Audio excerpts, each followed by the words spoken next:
Canada is at it again, blaming India for their own failures. This time it's about elections. A new Canadian report has been published. It accuses foreign powers of meddling in Canada's elections. China has been named as the #1 meddler and India is #2. New Delhi has rejected the Canadian claims, of course. In fact, they have flipped the script. Let me quote from the Indian statement. This is what it says. It is, in fact, Canada which has been consistently interfering in India's internal affairs. This has also created an environment for illegal migration and organized criminal activities.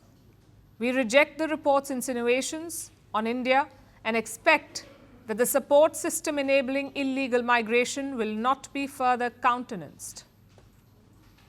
So India is accusing Canada of interference, of promoting illegal migration.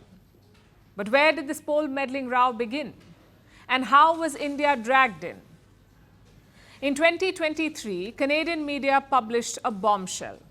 It said China had meddled in the 2019 and 2021 Canadian elections. Why? To make sure that Justin Trudeau won. China did not want the Conservatives to come to power. They were seen as China hawks.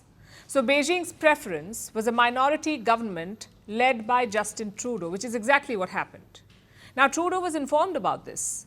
His spy agency, the Canadian spy agency, told him about the Chinese meddling. And what did he do? Nothing. Prime Minister Trudeau sat on it until the media got wind. Only after that did he order an inquiry, and the final report is the result of that investigation, of that inquiry. But why does it name India? Again, because of politics. During this probe, Trudeau picked a fight with India.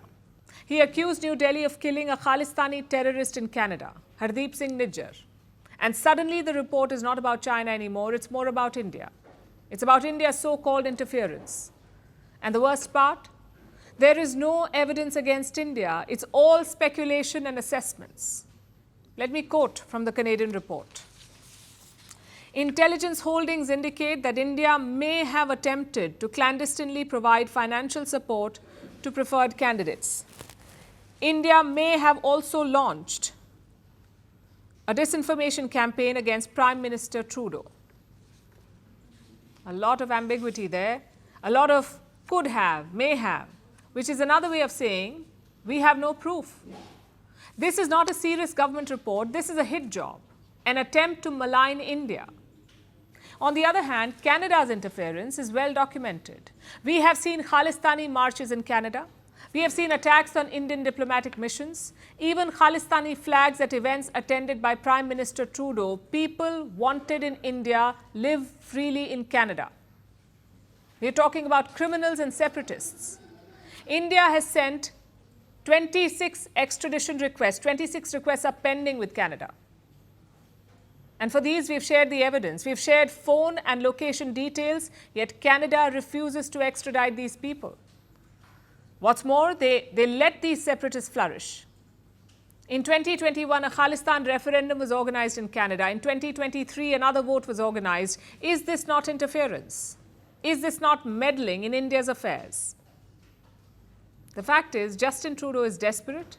His legacy is already in tatters. This China probe could make things worse for him. So now he's trying to hide his past failures and he's shifting the blame to India. But nobody is buying the sham report or its accusations. It is the last roll of the dice from a lame duck prime minister. Or should we say governor? Maybe add that to the meddling report next time. Surely a US invasion counts as meddling. We're calling the show Vantage. We hope you like what we've put together for you. Touted as the minimum two-way defense from that video.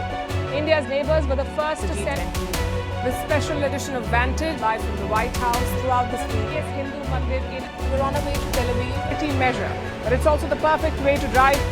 I don't think that Prime Minister of Bhutan, Sherin Tagwe. Welcome to 60% of the world's office. Prime Minister Modi did the iron. We were actually How are you doing? How do you like? It's been 1 year since that meeting. Iron bars separate you from the outside. Out the vote efforts. Trump had, it says, and at $4.3 trillion. 4.3 300 billion by 2030. That's what we need to tackle climate change.